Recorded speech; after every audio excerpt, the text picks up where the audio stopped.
Warning! This video contains spoilers for Metroid Dread.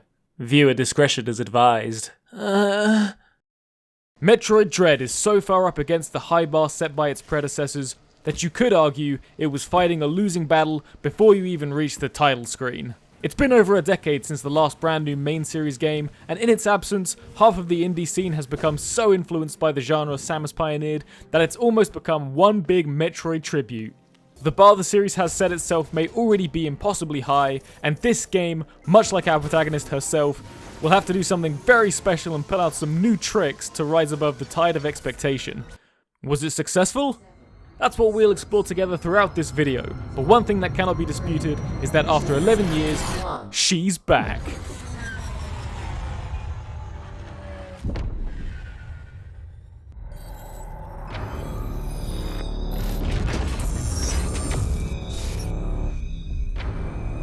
First impressions were bad. The game starts off with a fairly needless recap of the previous games in the series, which wouldn't be so much of a problem, but for some reason this is the only cutscene in the entire game that is unskippable. It's revealed that an X-Parasite from Metroid Fusion has been discovered on ZDR. The Galactic Federation send in 7 high-tech robots called the EMMI to eradicate this. However, all contact is lost shortly after they arrive on the planet. As Samus is the only organism who has immunity to the X, she is sent in to investigate. Upon her arrival on ZDR, Samus is almost killed by a mysterious character, who then appears to spare her. This character is later revealed to be Ravenbeak, who will be an ally to Samus for the remainder of the adventure. Samus awakes in Altaria, the game's opening area, and our new adventure begins. The quality of movement and control hits you right in the face as soon as Metroid Dread puts control in your hands. It seems that Samus and Nintendo have been learning a lesson from certain other Metroidvania protagonists that have filled the void in the absence of any Metroid titles. Samus is faster and more snappy than she's ever been in any game prior in the series. Faster movement is not always better, as it can sometimes create more problems than it solves, and restricted movement can be beneficial if it's tied to level design that suits it. Faster movement speeds without a well-designed movement system to accompany it can create frustrating gameplay. However, with Metroid Dread, you feel in safe hands straight away. Samus is slick but does not feel slippery. Combine this with super responsive controls and you have the recipe for a game where it's simply fun to move the character around. There's an immediate sense of relief, as it would have felt that I was in for a letdown had Nintendo got this wrong, but at the same time, this enthusiasm was dampened somewhat by the pacing of the game's opening. After the lengthy opening cutscenes, Samus wakes up in Altaria. Just a few screens later, after dealing with a handful of enemies, you reach your first network station. Here, Adam monotonously provides some pretty glaringly obvious tutorial information that anyone who's played a Metroid-like would easily be able to figure out for themselves, giving me shivers as I was instantly reminded of Fi from Skyward Sword.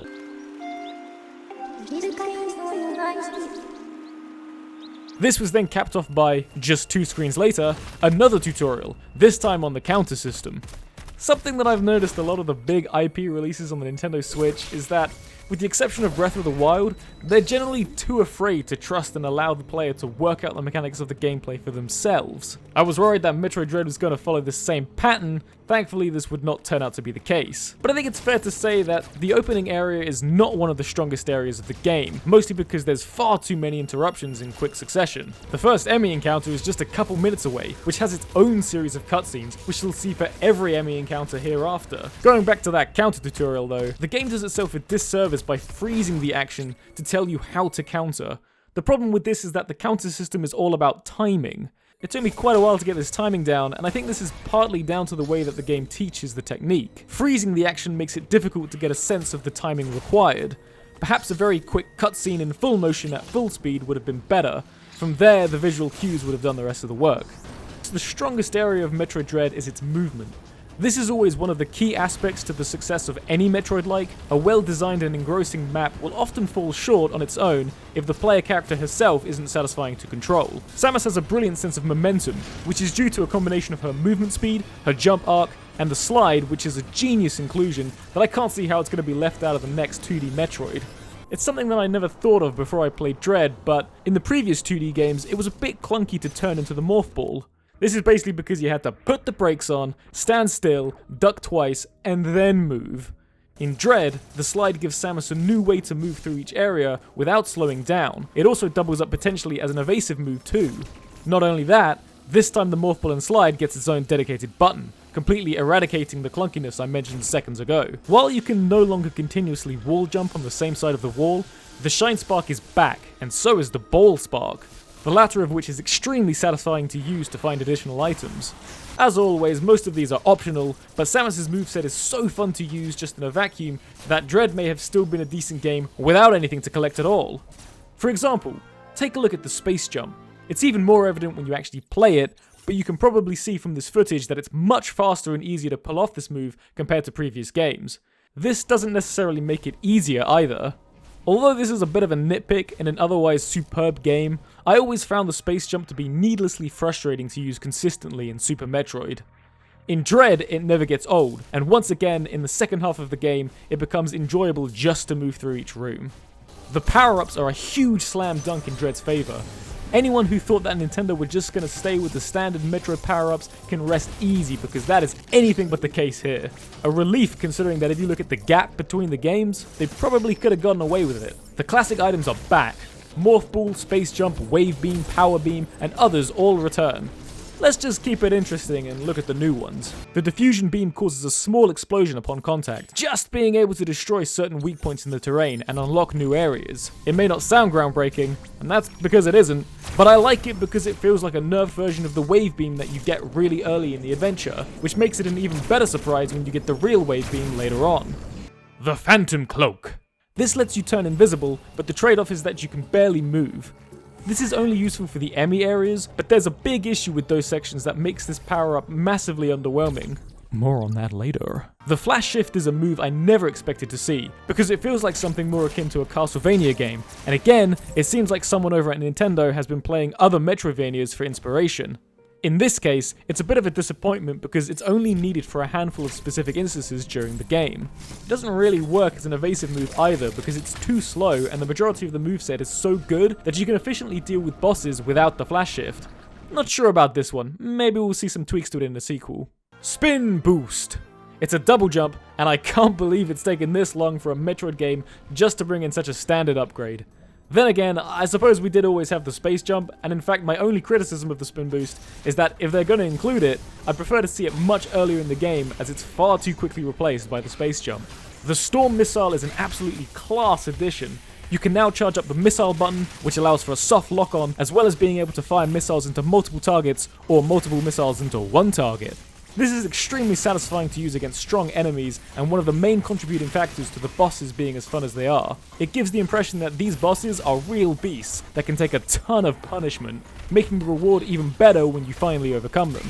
And finally, the Cross Bomb, which is an absolutely genius upgrade on the Morph Ball bombs that no one was expecting. You can now drop a set of bombs horizontally in a row with one press of a button, Bomberman style, allowing Samus to now bomb jump not only vertically, but horizontally as well, leading to some brilliant puzzles for optional upgrades. The amount of work that the team has put into ensuring that the items enrich and freshen up the traditional Metroid gameplay is evident to see. There's a couple of small blips, but the power-ups in Dread are an overwhelming success.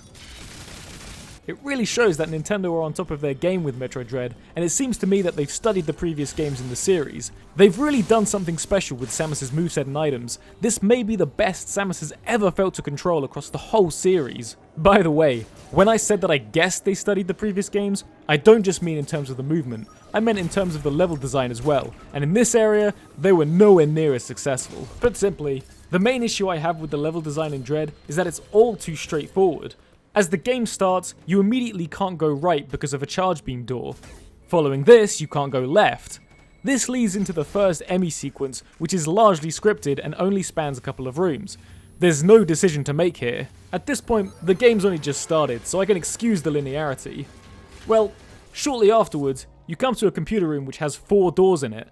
One is blocked by a thermal door, one requires the charge beam which you don't have yet, and one is the way that you came, meaning that you only actually have one way to go.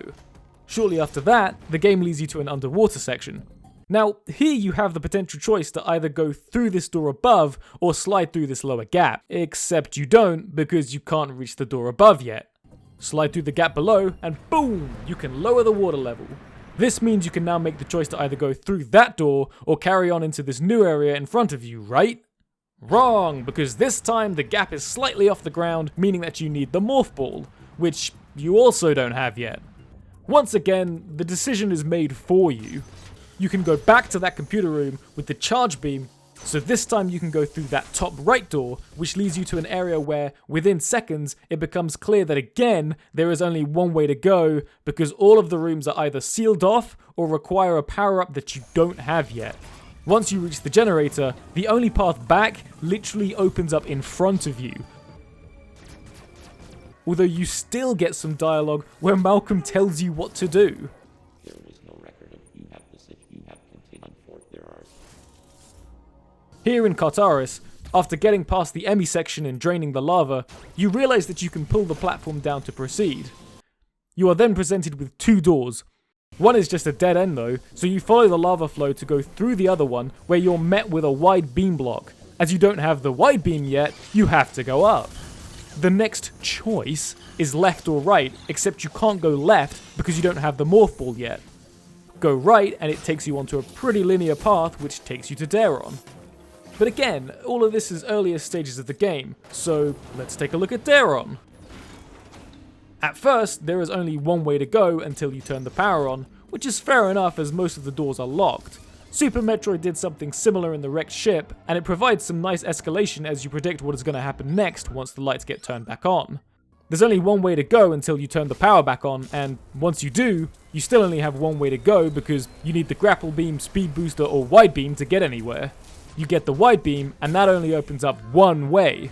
This leads you back to Cartaris, where you finally get the morph ball, and this is the first time where it really feels like the exploration opens up, but it takes far too long to get to this point. However, it's not just the beginning of the game that has this problem.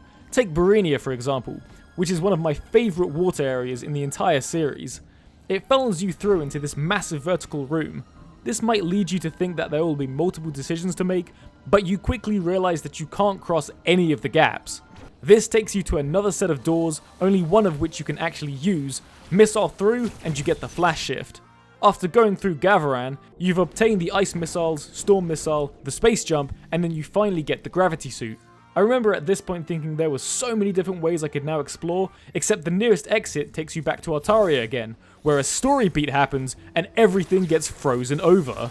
Most of the doors are frozen here, meaning that this area has now become linear and there is only one way out. With all of those choices now gone, you find your way out and fight another boss. I'm not for 1 second saying that the level design in Dread is bad, far from it, but the consistent problem is that there's usually only 1 or 2 choices that can be made to progress.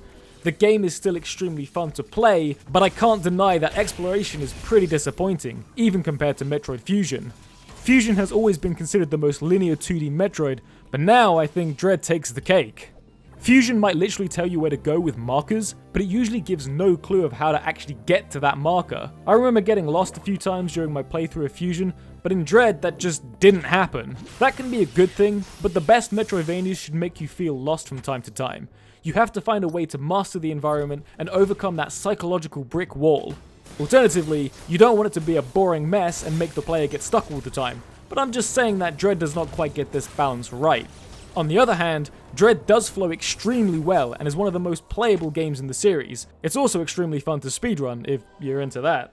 There is still a superb selection of areas here to platform through. I love Burinia. It feels like it's some kind of mechanical or robotic aquarium, and even the section you play underwater is great, especially when you combine the space jump with the water physics. It also has some of the most interesting and challenging optional areas in the game. Gavaran is likewise outstanding. These environments and enemy designs are beautiful, and combining the ice missiles with the environment results in some awesome platforming that never gets frustrating. All the way through the game, the sliding and countering makes Dread such a fluid experience, and it becomes more addictive as you play. It just happens to be a bit more straightforward than I'd like. For me, Dread's biggest strengths lie in the movement and combat rather than the level design. But hey, you thought the movement was good? Just wait until you hear about the boss fights. If there was a checklist on how to make a good boss fight, I'm pretty sure the ones in Dread would tick all the boxes. Testing your abilities that you've learnt in the game? Check. Large amounts of spectacle and physical presence? Check. Be punishing but fair? Cool and interesting visual design? Check and check. Something that I love about the bosses in Metroid Dread is that while they have a large amount of health, they are generally quite easy to hit. so it's really satisfying to continuously chip down their health bar, while at the same time they do pretty huge damage to you if they land a hit. It doesn't matter how many energy tanks you have, you cannot brute force your way through any of them. Take experiment number Z57 for example. He's got such a wide variety of attacks that test your reflexes, your patience and concentration, and your ability to move Samus around within tight areas. Metroid Dread does this again and again and again, with each fight being evenly spread out through the adventure, serving as highlights to your progress. Even the bosses that aren't as action-packed still do things that are very interesting. Take this weird tentacle water boss in Burenia. You can easily beat this thing in a couple of cycles once you figure out how to damage him, but there's more emphasis on the puzzle element of figuring out how to damage him. Figuring out how to drain the water and pull it all off made for yet another enjoyable fight. It's made all the more satisfying on repeat playthroughs when you can just swipe it aside in a couple of minutes. One last thing that I love about the bosses in this game is that at certain points you can pull off a counter. This sends you into a scripted sequence which basically plays along by itself, except you can fire missiles during it, allowing you to really lay into the boss. You might think this sounds like too much of a free hit, but it's not always clear when you can counter, and you really have to earn this opportunity to do damage by countering the attacks correctly. The bosses also won't give you this opportunity very often. This gives each fight a beautiful mix of concentrating and biding your time to dodge attacks, and just mashing away to unload missiles into your opponent's face. Nintendo has hit another 6 with this one. I apologize for anyone who has a weak stomach, but I am now going to reference the last game in the Metroid series. As I mentioned right at the beginning, Dread is the first brand new main series Metroid game in 11 years. Other M had an ocean of problems, but one of them was that the story felt like Nintendo accidentally deleted their script and couldn't be bothered to recover it, so they just downloaded a fanfic they found on NeoGAF and passed it on to the voice actors to perform it. Comparing Dread to Other M is like comparing Manchester City to Scunthorpe, so why am I even mentioning it? Because I'm proud to announce that Samus's character has been salvaged and resurrected in Dread.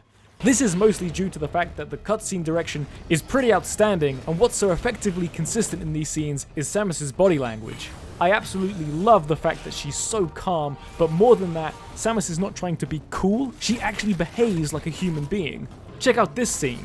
Once you've beaten the first proper boss fight, Samus stays in control as she paces around, but is still dynamic enough to react to danger. Everything about the Kraid fight is absolutely brilliant. Everything about Samus oozes confidence and power. My only complaint about the cutscenes is the graphics. The series standard in this era is once again extremely high. Super Metroid is still visually appealing to this day, and the level of detail at the time was truly impressive. Metroid Prime looked and still looks so good that it's actually baffling, especially when you consider that it was made for early 2000s hardware. Dread still looks pretty good, but there's something about the cutscenes that just don't sit right with me. Compared to the gameplay, the cutscenes look substantially worse. When the camera pulls in to get a better view, the low-resolution textures become more noticeable, exacerbated by the unflattering lighting. Also, the less said about the absolutely hideous loading transition screens, the better. The video isn't buffering, by the way, it really does look this jittery and awful. While the cutscenes are disappointing on the visual side, the choreography and direction of these scenes is phenomenal, and the best thing I can say about them is that Samus really feels like a hero again for the first time since the Prime games. So, in conclusion, the movement is outstanding, the new upgrades interesting and brilliant, combat is exciting, boss battles are the best in the series, the level design is a little disappointing, but all the other positives outweigh the bad. All around, an excellent return for one of the most important and prestigious franchises ever. Thanks for watching, and I'll catch you guys. Oh shit, the EMMIs, right. There are certain areas of the map that are governed by an EMMI robot, where you will be continually chased by the EMMI until you either leave the area or are caught. If you get caught, then the EMMI will go into an attack sequence that will automatically kill you unless you counter perfectly.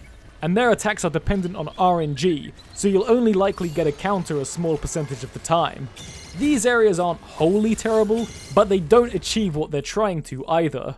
This is just speculation on my part, but I think the EMMI sections were supposed to either provide a small but good portion of stealth gameplay, or were supposed to increase the tension, thus adding to the atmosphere, or both. The EMMI sections fail completely in both of these goals.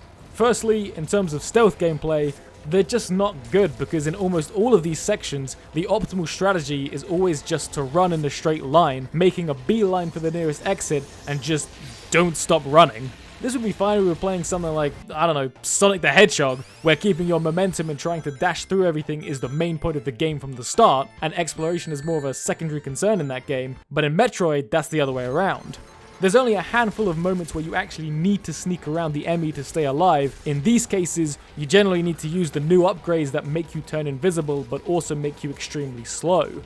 This is stealth action gameplay at its most basic, and doesn't really serve to do anything other than to make the game more boring. If the point of all this was to make you feel tense, then this didn't work either. You can't just put an enemy behind me and have him chase me and expect me to feel scared.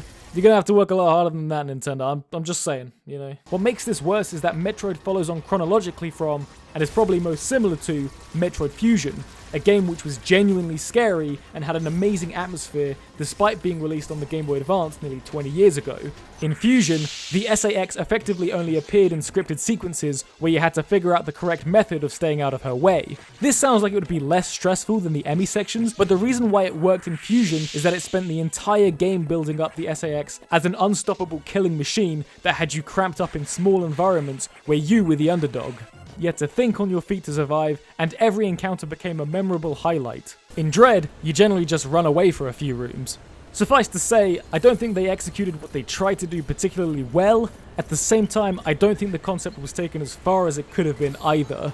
I'm curious to find out how far they wanted to take this, or why this idea was thought up in the first place. It feels like the game is set up for the EMMIs to potentially show up at different parts of the game to try and chase Samus down, but instead they're restricted to very small areas, and once you beat them, they're gone permanently. There's only 7 in the whole game, 2 of them are killed very early on, and the last one is killed for you in a cutscene to demonstrate Samus's newfound powers. This feels like it was possibly thought of as a story concept first, and then they tried to implement it into the gameplay, and it didn't quite work. I don't know. But to be clear, these sections aren't a complete disaster, because it's still enjoyable to sprint through these areas in Dread. It just feels like a missed opportunity. The SAX encounters show glimpses of stealth gameplay being well executed in Fusion, but the EMMI sections in Dread just feel undercooked. The goal of the entire game has been to reach the top of the map and escape the planet. Upon entering this area, you can see how small it is, which makes it seem like you're going to fight the last EMMI and final boss to finish the quest. A few rooms later, you fight this night thing, which is a decent fight, but it's been needlessly repeated too many times throughout the second half of the game, and it's the same every time. The cutscene shows that Samus is starting to become infected or possessed, and she kills the final EMMI instantly. It's a bit anticlimactic that this happens in a cutscene rather than the player being able to do this for themselves, but at least the EMMIs are finally done with. The final power-up is of course the Power Bomb. The last piece of the puzzle in terms of the classic Samus armory, but it seems we're at a dead end. Upon backtracking one screen, we are treated to an amazing moment. The only real bit of fan service in the entire game, and it's totally worth it. In a brilliant callback to one of the best moments from Super Metroid, use the power bombs to destroy this tube. You can then space jump to the top of the screen and proceed to the area which houses the final boss. Before entering the final boss room, Adam reveals that he has not been who he seems. It was not Adam guiding us through the adventure, it had been Ravenbeak the whole time. He'd been collecting data on Samus to use the X-Parasites to turn Samus into a walking Metroid killing machine. Whilst the I let you win twist and I was the bad guy the whole time heel turn twist is one of the most overused in video games and other media in general, I felt that Metroid Dread pulled this off admirably, and it was a complete surprise to me. I think this was mostly because it's a novel concept to the Metroid series specifically. But the question is, does this late game twist justify all of the interruptions and hand-holding from Adam throughout the game, now that we know that it was Ravenbeak pulling the strings the whole time? For many, I think it will be, but for me, the answer is no. The main reason for this is that this is a video game, and more specifically, a Metroid game. Story may be part of the equation, but gameplay is far more important, and I would much rather sacrifice an interesting plot twist if it meant less interruptions to the gameplay, and also if there wasn't an NPC consistently hinting at what to do, rather than just letting me think for myself. Well, the only thing left to do is fight Ravenbeak and then escape. If you somehow manage to fluke your way through any of the boss fights or EMMI sections to get to this point, your luck has run out. Ravenbeak is not some Dark Souls-esque death march, but it's a true test of all the skills you've built up throughout the game in terms of timing, movement, and use of weapons. I love that this feels like more of a one-on-one fight with another creature that is roughly the same size as you, rather than just continuously shooting a gigantic, disgusting alien monster. We've talked enough about the bosses, but this is a great spin on the traditional Metroid final boss formula, and the fact that he has multiple phases makes it feel like a proper scrap. Samus finally finds herself on the surface of ZDR, and for his final action of the game, Ravenbeak transforms into one of those gigantic alien monsters I mentioned seconds ago, as he has been overrun by the X-Parasites. The only problem for Mr. Beak is that so has Samus. She has turned into the bounty hunter Metroid super hybrid that Ravenbeak wanted, but this means she now has this super beam, and thus the tools to fight against him. All together now for one final amazing climactic battle to the death! Nah, you just hold the shoot button and he dies in a cutscene. I think everyone can clearly see the potential here for one more amazing boss fight, but I guess Nintendo ran out of time or something, I don't know. It's disappointing for sure, but we've been spoiled with brilliant combat throughout the game, and it's still nice to see something resembling Samus's final smash in a proper Metroid game, even if it's in a glorified cutscene. Even with Ravenbeak finally defeated, what would a Metroid game be without an escape sequence to finish it off? And what an escape sequence it is! You get this giant mega beam thing which lets you destroy the terrain as you move through it, adding tremendously to the ridiculous frantic action. It's also worth saying that this is the only Metroid escape sequence where I almost ran out of time, which is perfect. I think it's the first game in the series where they got the countdown timer spot on. And with that settled, it's time to talk about the post-game. You can unlock artwork that's based on the previous great games in the series, such as Super Metroid, Metroid Fusion, Metroid Prime, and others. You get these artwork rewards for your percentage of items found, and also a separate set of artworks for clearing the game in a certain amount of time, as is Metroid tradition.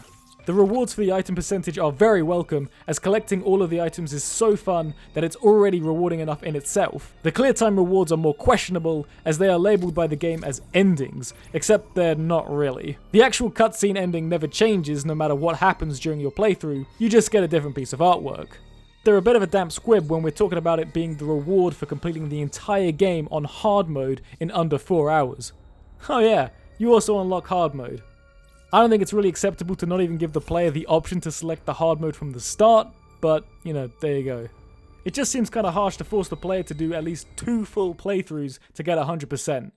And hard mode isn't even that different. The enemies do a bit more damage and that's about it. You'd think maybe the checkpoint system could be a bit stricter, maybe some of the energy tanks change to energy tank parts so your maximum health is less, but no. Maybe give the bosses extra moves exclusive to hard mode. There's other options out there, Nintendo, you know, I'm just laying them out. The enemies don't even have more health in this mode, they just hit harder. What pushes this into complete nonsense though, is that if you beat hard mode in under 4 hours, you get the hard mode rewards, but you don't get the normal mode rewards, meaning you have to do yet another playthrough on an easier difficulty than the one you just mastered, just for a couple more pieces of artwork. Prior to Metroid Dread, I had little to no confidence that it was gonna be a success. Nintendo had simply not shown me enough evidence over the last decade that they were still capable of making a great Metroid game. Gaming history has taught us that the time elapsed between sequels won't necessarily have a direct impact on its quality, the build up to release was unconvincing, and none of us knew what to expect. But there were a few surprises here. The EMMI gimmick was rather bizarre and didn't really work, but the new items are extremely creative and mesh well with the existing Metroid design, and the story had some effective twists. It's also kind of shocking, and kind of interesting, that Nintendo made a Metroid game that technically doesn't have any Metroids in it. Despite finally appearing in Smash Bros., the series' main antagonist Ridley is also nowhere to be seen at all. While the level design is somewhat linear, the exploration is still enjoyable. The graphics, soundtrack, and atmosphere are likewise satisfactory if nothing else. However, the things that Metroid Dread does get right, the flow, speed, incredible movement, and combat, meshes so well with Samus's revitalized weaponry and personality that it elevates the game to something greater than the sum of its parts. It may not be some flawless masterpiece, but its strongest qualities allow it to stand alongside many of the great modern examples of this incredibly competitive genre, and that's good enough for me. The best thing I can say about Metroid Dread is that it does not live up to its name. Even the most cynical Metroid fan won't be disappointed with the final product. The world may not be at peace right now, but at least the galaxy is once again.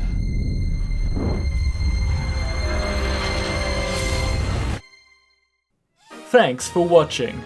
If you enjoyed this video, don't forget to like, comment, and subscribe. If you want to see more from 3 Frame Startup, check out these other videos. Bye for now!